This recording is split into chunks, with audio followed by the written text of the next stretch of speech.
Just before we start, we all know that there's a problem in academia with people not getting paid for the work they're doing, particularly younger scholars. We at the project want to be part of the solution and not part of the problem. So we need your help to do that. If you can afford to donate £1 a month to support this project and keep it free forever, please go to our Patreon page at patreon.com/projectrs and sign up there. If you want to make a one-off donation, you can do that too through our PayPal button on the homepage. But together we can help to change the culture of exploitation in academia.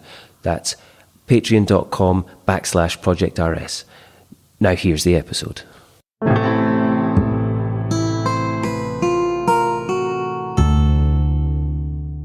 It's Monday, so welcome to the Religious Studies Project. I'm Dave McConaughey, and he is...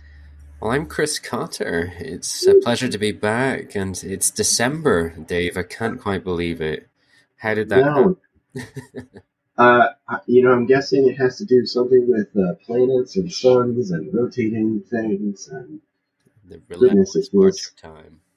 It feels like a very long term for all of us here, especially as we head into December and the end of the term.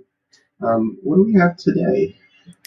Well, today we have our sterling EASR interviewer, Sidney Castillo. I think this is podcast number 5 from his EASR extravaganza.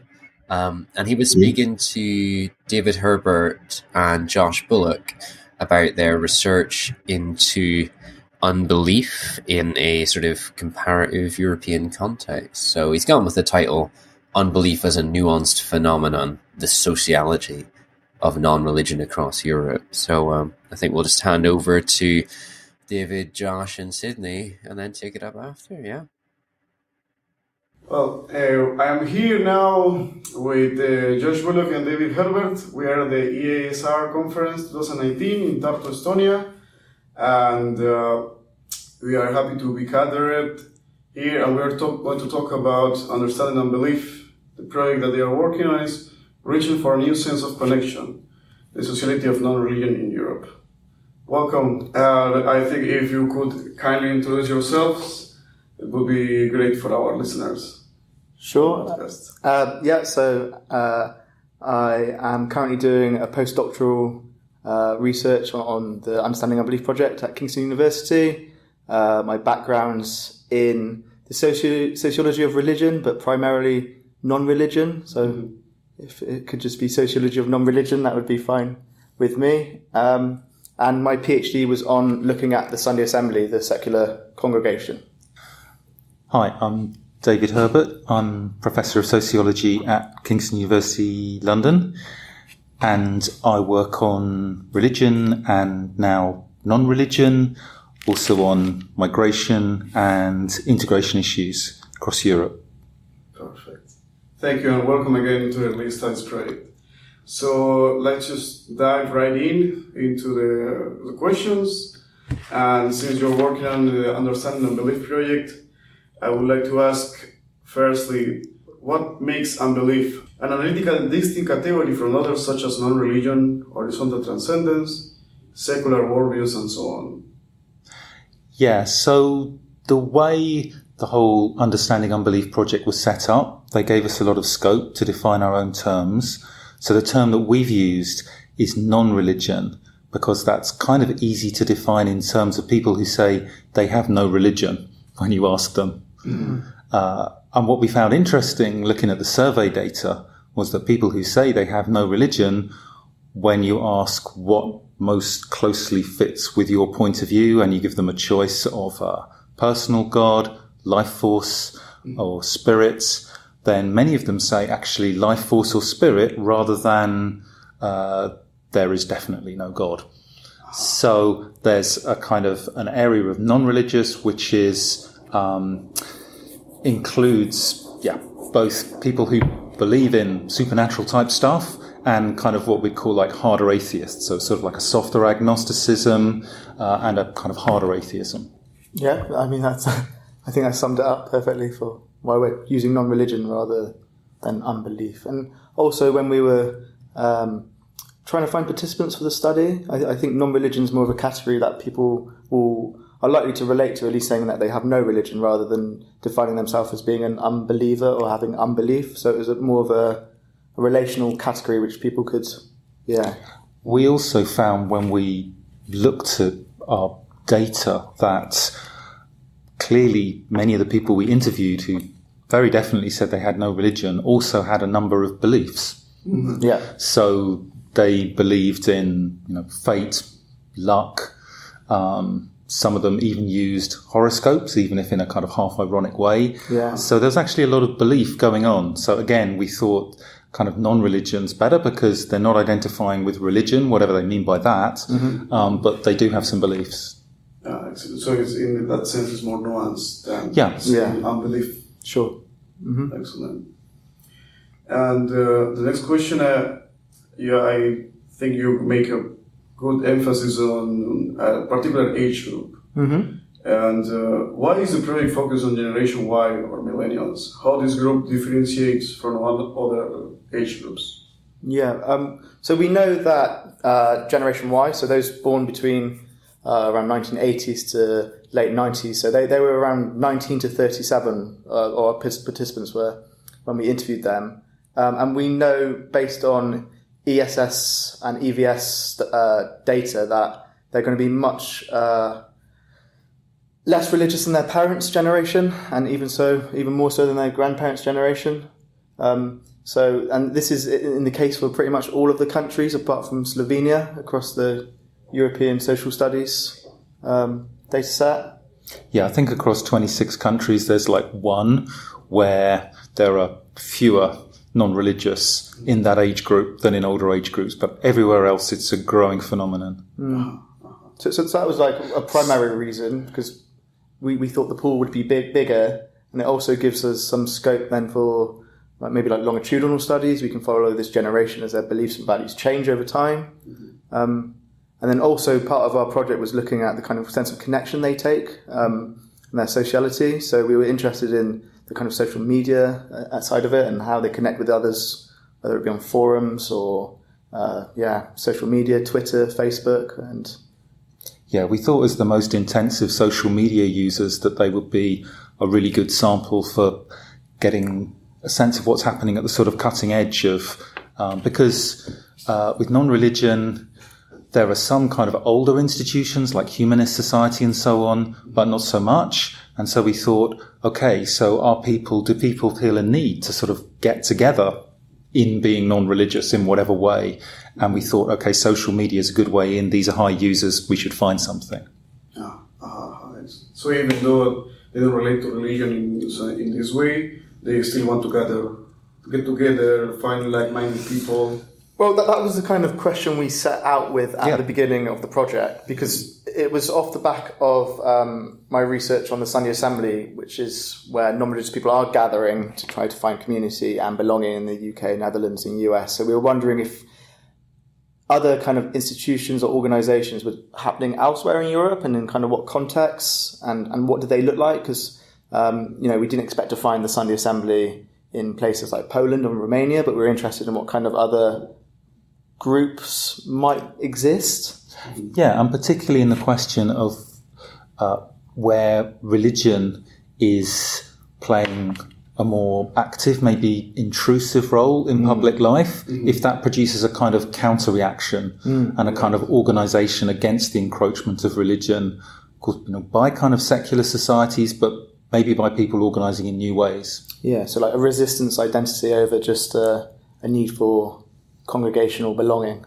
Yeah, excellent. Yeah, because intuitively I can say that because it can be a contrast between these countries where they have more prominent religious life, like Poland, Romania, which is like highly Catholic, and they have also different other religious denominations. And that's actually where the next question is headed.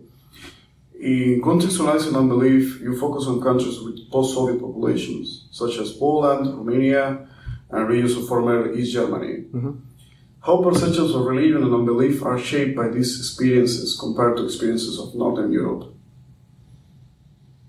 Yeah, so we had a 50-50 sample, so sort of 50 Western European and 50 Eastern European, and half each, 3 in each, and we wanted to see what the differences were, and also there were big differences between those countries in terms of the number of non-religious. So in Romania, it's very low, maybe around the kind of 5% mark, maybe a little bit more in Poland. Yeah, about 6 or 7% in Poland. So, but much larger number in East Germany. So what difference does being in a minority make to whether people feel the need to get together, and also, how politicized religion is? What difference does that make? When it comes to the post-communist situation, of course, religion was treated in somewhat different ways in communist countries. There were always political restrictions on it as a kind of alternative source of loyalty to the communist state. And so we expected that there may be effects in terms of the legacy on that, whether it's in terms of, say, in Poland, where the church was very strong, resisted communism, strongly attached to national identity, but playing a different role maybe in Eastern Germany, where it was much less a kind of force for national unity.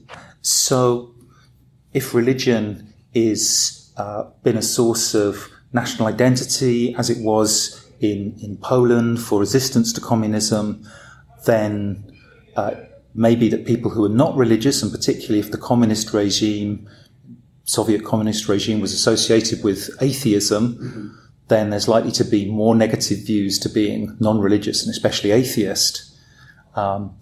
So if that affected how people then felt similarly in Romania, but we expected less of that in the German context, because religion was less politicized.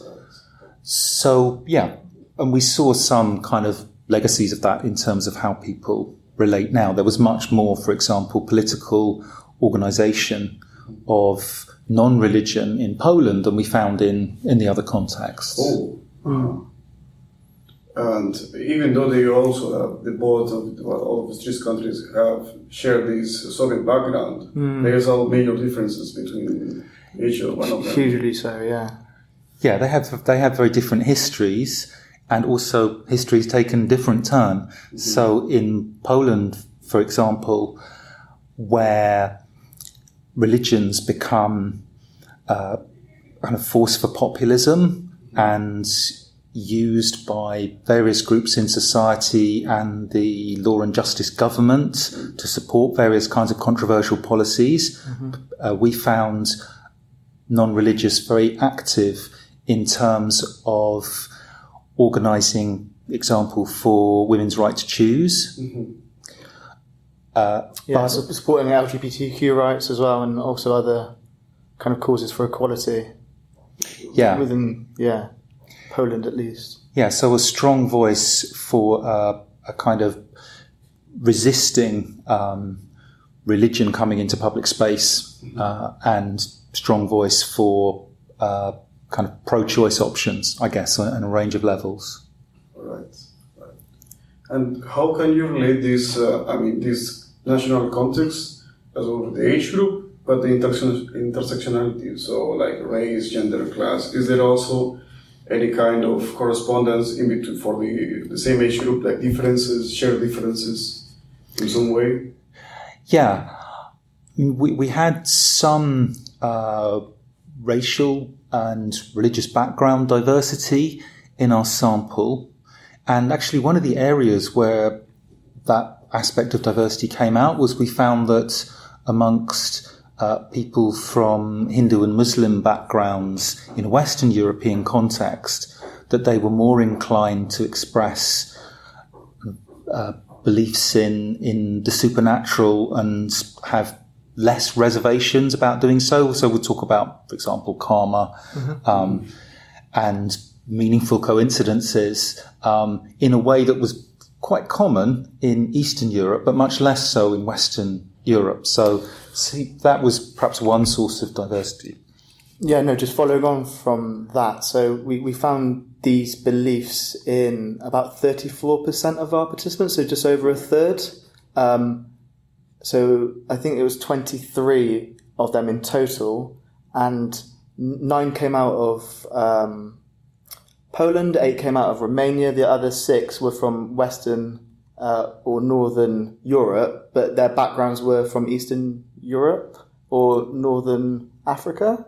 So really, this was kind of like an Eastern Europe phenomenon, having these karmic or cosmic belief in, a range of kind of meaningful connections, and a sense that as human beings we're somehow connected to the broader universe. That kind of spiritual belief, I guess you could call it. I think many of them would own that term. Right. They saw that as being compatible with being non-religious. It was something different from religion, but it was much more common in Eastern European and people of Eastern European heritage, as well as North African heritage in one case. And also you're using this concept of yours of politicization of religion. So how is this concept articulated in all the data they have gathered so far? Yeah, so we were interested in investigating how the public role of religion makes a difference to how the non-religious react. And religion is publicly prominent for different reasons in the different countries. So because of its politicization in Poland and in support of a kind of folk nationalism, and in relation to immigration issues, especially Muslim immigration in Western Europe. So it's a more controversial, it's controversial for different reasons. Right. And so, we wanted to look at the effects of that. And also, I was wondering, I think you gave a very, so far you have given a macro overview, because you divide your study also in 3 levels, macro, meso, and micro. How have you identified these levels as also and the meso level and the micro level? Yeah, so on the micro level, I think one of our biggest findings is coming back to the diversity of the beliefs the non-religious hold. So this was coming back to these paranormal, supernatural, magical, superstitious beliefs.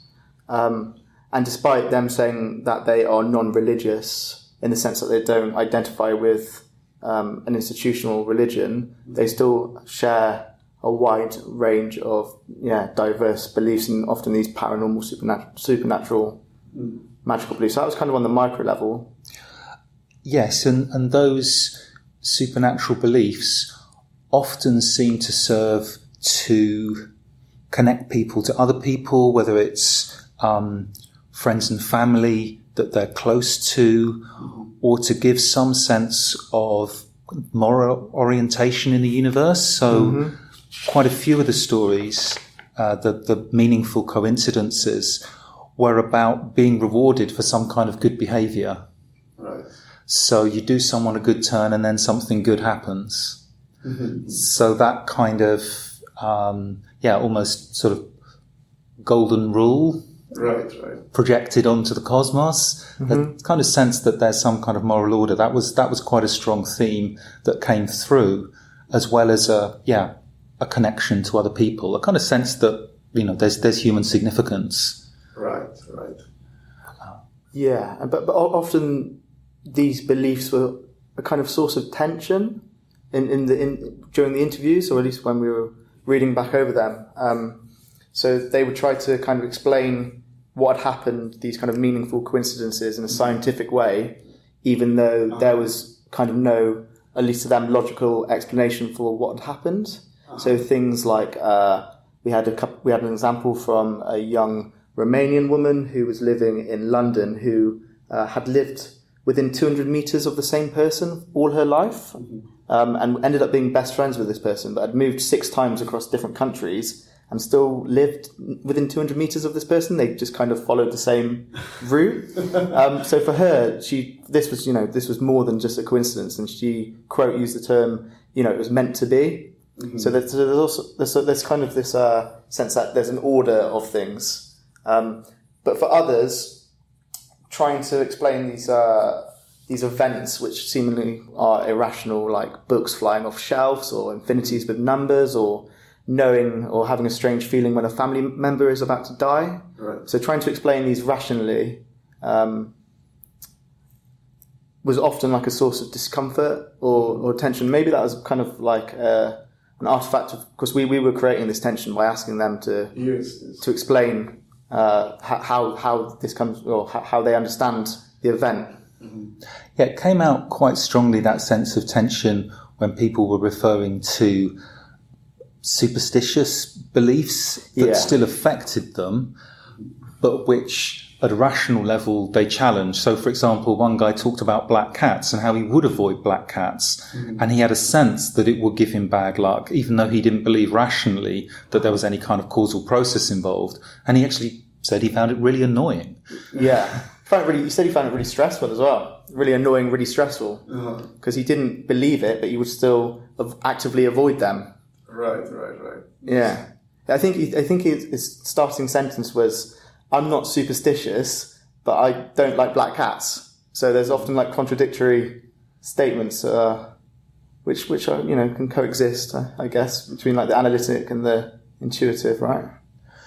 Yeah, so we theorised that in terms of a distinction that's made in the developmental psychology literature between analytical modes of thinking, which develop sort of from age kind of 4 up to, keeps going through our lives, I guess, where earlier intuitive beliefs, where agency, so the ability to move and change things and to want things, is attributed to inanimate objects. And gradually that kind of moves out of daily use.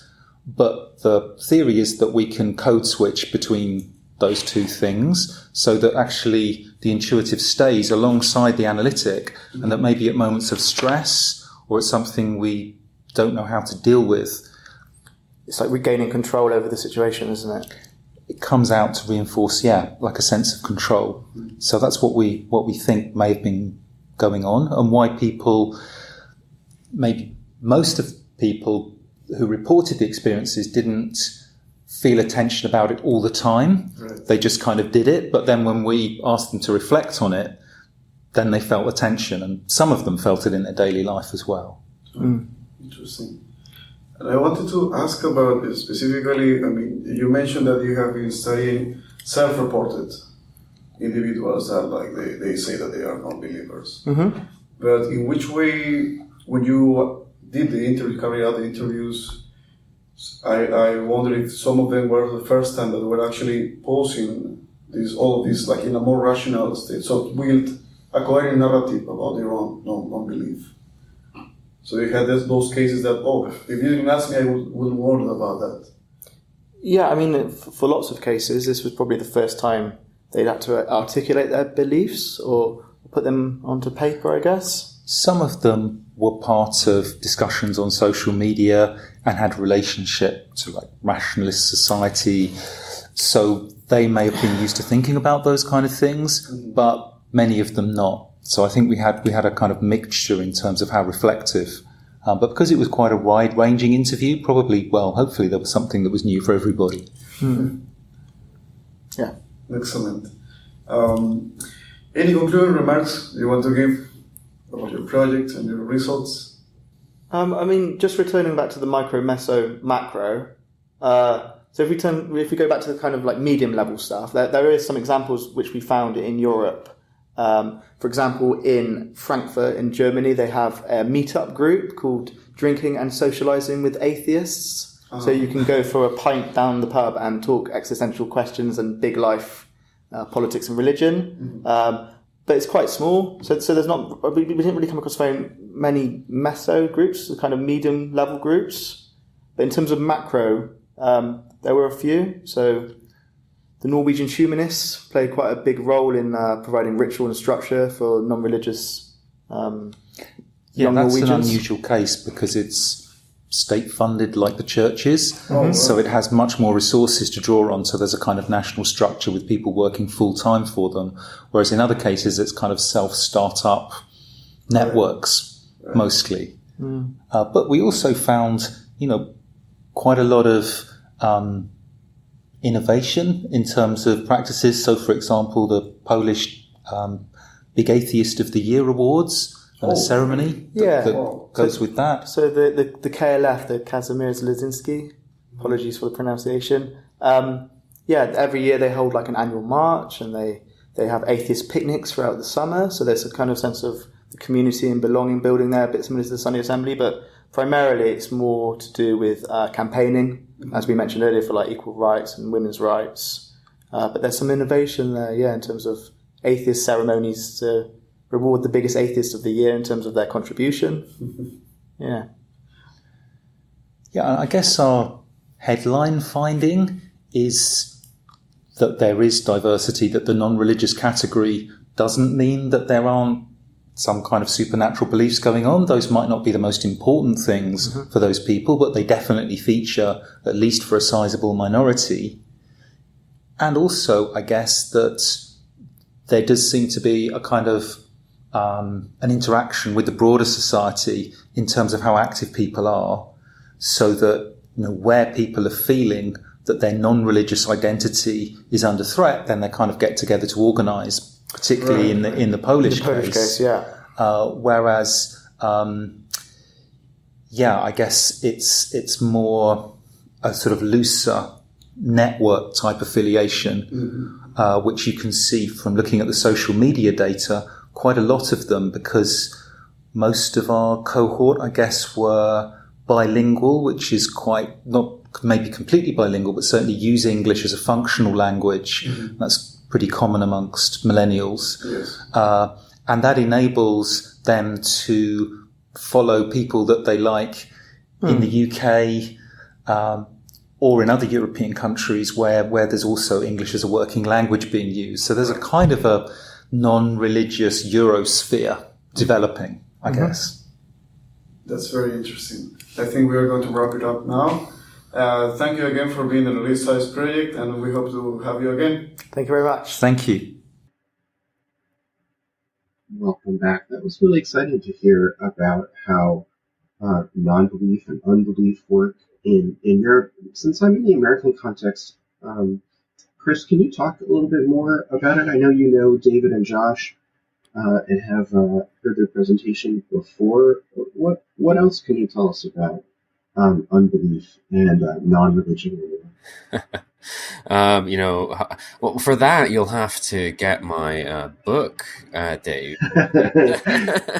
And it is the giving season, right? When folks who are friends of the Religious Studies Project can head to Amazon and use our Amazon affiliate link, which now works no matter where you are in the whole world. We've changed the link so that it automatically changes to your geography and it'll ship the thing right to you. What's the title of that book?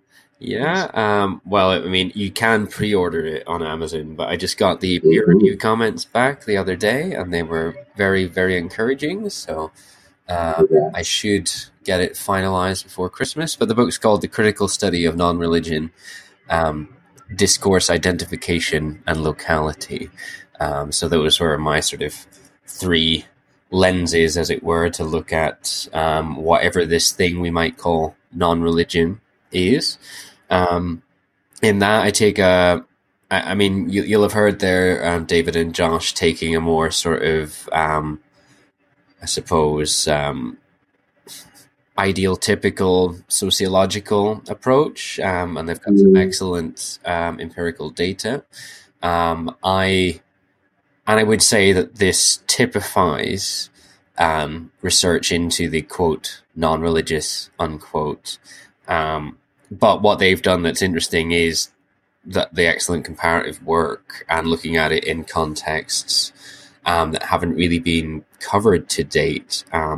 What I tried to do was to really take the whole critical strand of religious studies, so your Assads, McCutcheons, Fitzgeralds, Matuzawa, and take that critique of the reification of the category of religion, the power that it does, and put that to work, both in critiquing existing studies of the non-religious, whatever that is, and then trying to sort of wed the two approaches by doing some empirical work. So I would say, as we've just heard in that interview, that non-religion is thoroughly relational.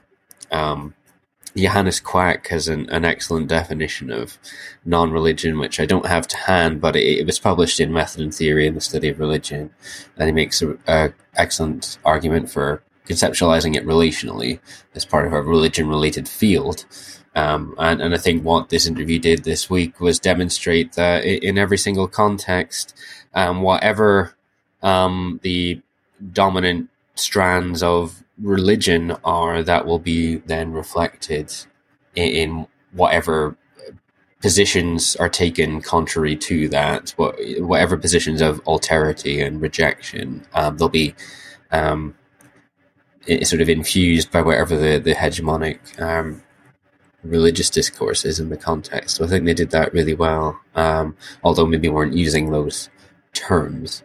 Right. So, I'm really impressed by the way that, when we're considering how we talk about what is religion and what is religious, that the dialogue that has really emerged that seems to be doing the most productive work right now is when we look at religion embedded in culture. And we can never escape the kind of framework in which these things happen. If you are a person and maybe your parents weren't religious, and so you grew up not religious, you still are embedded potentially in a culture that is filled with people that have different kind of relations with religion. And I'm seeing that in my students right now in my course where we're talking about belief on our campus at school.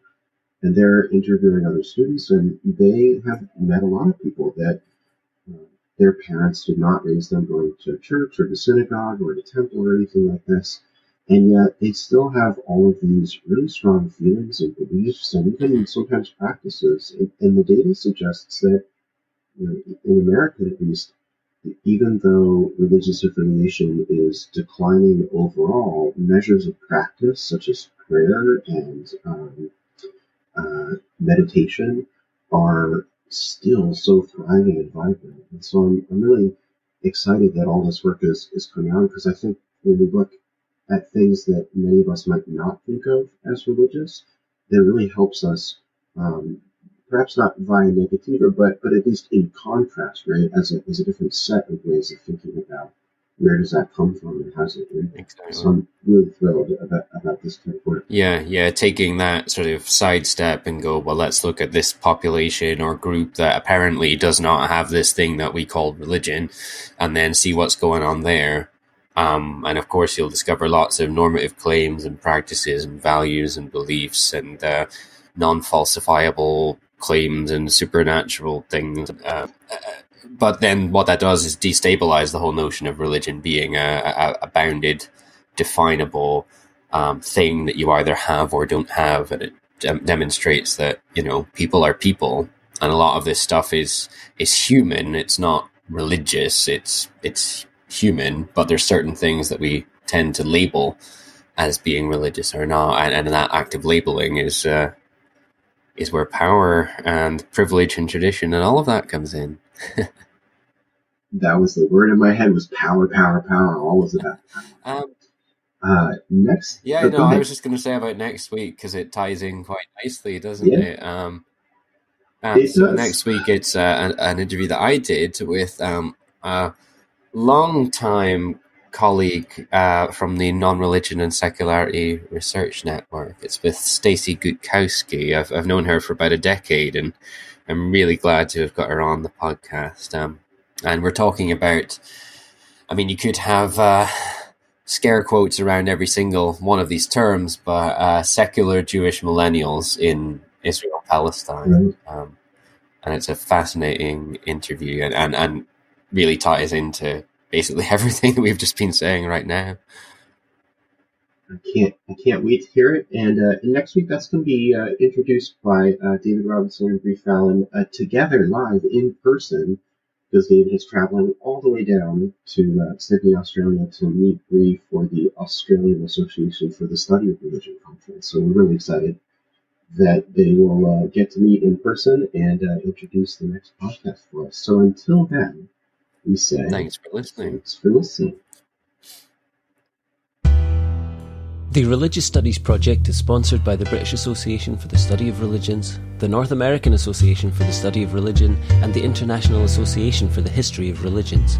The Religious Studies Project is produced by the Religious Studies Project Association, SCIO, a Scottish charitable incorporated organisation, charity number SC047750. Brought to you by editors Brianne Fallon and David McConaughey, and founding editors Chris Cotter, that's me, and David Robertson, that's him. Our features are edited by Rebecca Barrett-Fox, with marketing managed by Benjamin Marcus. Our Opportunities Digest managed by Ella Buck, podcast transcription by Helen Bradstock, and social media managed by Ray Radford. Don't forget, you can support the project by using our amazon.com.co.uk and .ca links, or donating at patreon.com/projectrs. And you can find us on Facebook, Twitter, YouTube, iTunes, and other portals. Thanks for listening.